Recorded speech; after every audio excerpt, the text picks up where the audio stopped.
Potret Anies Baswedan dikerubungi jemaah sampai tak bisa bergerak usai diskusi Ramadan di Masjid UGM.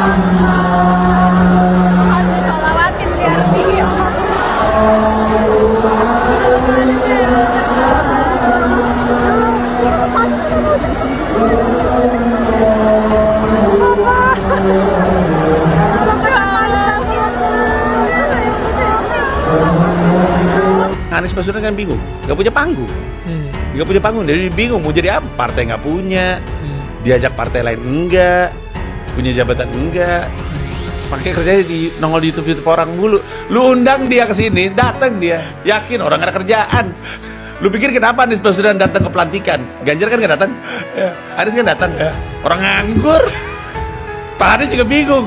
Aduh, gue terima undangan lagi, disuruh datang. Kalau gue ngeles apa ya, orang gue nganggur, semua orang tahu ya datang lah dia. Jadi itulah yang membuat posisi Mas Anies berat. Kalau Mas Anies nggak melakukan apapun, bisa jadi dia nggak relevan loh nanti. Ketika ada pilpres selanjutnya, nggak ada yang nyebut namanya, nggak ada yang tahu kiprahnya. Wow. Ya.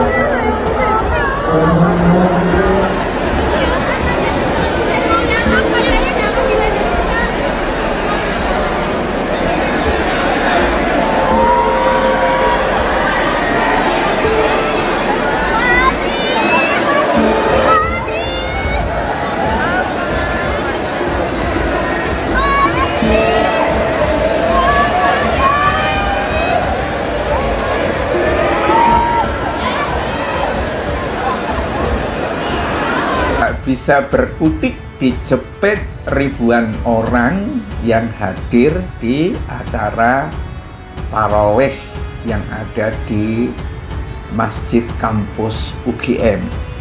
Meludak gak karu-karuan ya.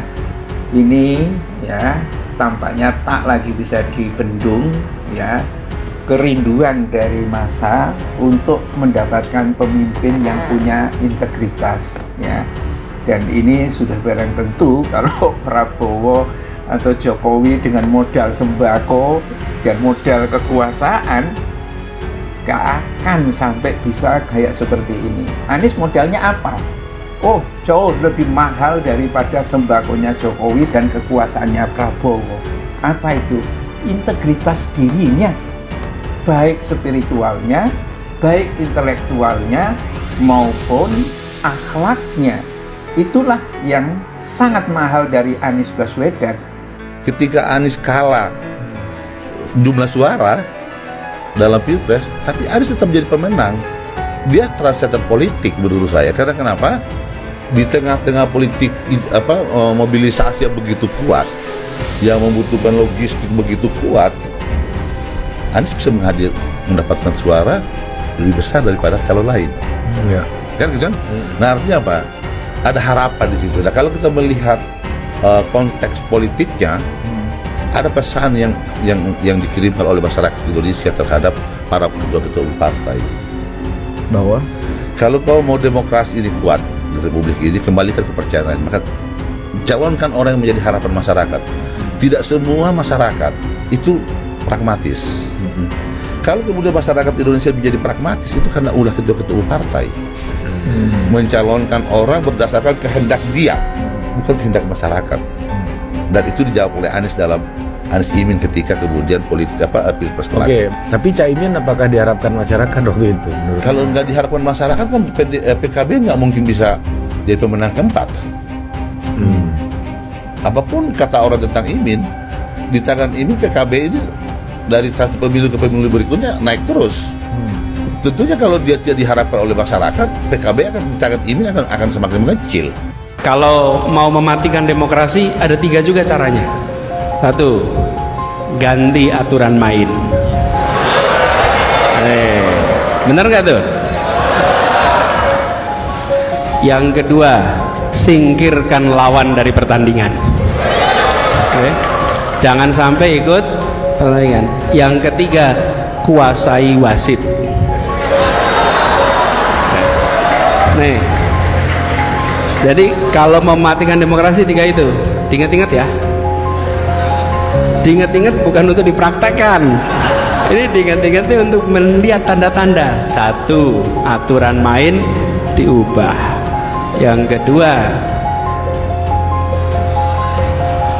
singkirkan lawan supaya jangan ikut pertandingan. Di Jakarta udah pernah terjadi itu.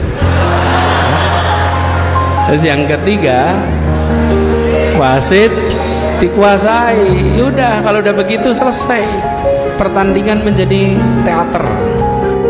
Kalau dompetnya mungkin nggak banyak, ya kan? Kalah dia sama Prabowo sama Jokowi, tetapi integritas intelektual, ya kita pernah simak dalam perdebatan Pilpres tempo hari, ya kan? Prabowo mencoba untuk membuli Anies Baswedan. Mas Anies, kalau Pak Jokowi nggak jadi, kalau Jokowi diktator, ente nggak mungkin jadi gubernur, ente datang ke rumahku. Langsung dibalikin. Ya, sebenarnya ukuran Jokowi diktator dan tidak itu sudah terbukti karena periode yang sekarang ini Anies mau nyalon menjadi gubernur betul-betul dihadang karena ada kekuasaan kediktatoran itu. Kalah dalam kontestasi pemilu 2024 tak membuat agenda Anies Baswedan terlalu senggang. Ia kerap terlihat aktif di masyarakat. Pada Ramadan 2025, bahkan Anies ikut mengisi sesi diskusi Ramadan Public Lecture di Masjid Kampus UGM, Yogyakarta pada Senin, tanggal 3 Maret tahun 2025. Namun yang menjadi sorotan adalah bagaimana mantan gubernur Jakarta tersebut ikut berdesak-desakan dan terbawa arus peserta yang membludak. Ya Allah, Pak Anies sampai ke bawah arus gitu. Jujur ini sampai abahnya yang mana nggak kelihatan, tulis akun TikTok @dolanosaurus pada Selasa tanggal 4 Maret tahun 2025. Pada unggahan singkat, tampak mahasiswa yang masih mencoba untuk menyempatkan bersuah foto dengan Anies di antara para jemaah. Meski tampak kewalahan, pria 55 tahun tersebut berusaha membalas para mahasiswa yang hendak bersalaman dengannya. Kebanyakan mereka juga merekam momen Anies berdesak-desakan lewat kamera ponsel masing-masing. Hal yang mengagetkan, di keramaian tersebut, pria kelahiran tanggal 7 Mei tahun 1969 itu tampaknya tidak merasa terganggu dan justru melambaikan tangan ke arah jemaah yang ada di lantai 2. Unggahan tersebut mendapat tanggapan warganet, bukan desak Anies tapi Anies terdesak, tulis warganet. Lucu BGTK yang mandi bola, timpal yang lain. Hahaha, selamatkan Abah PLS, seru warganet.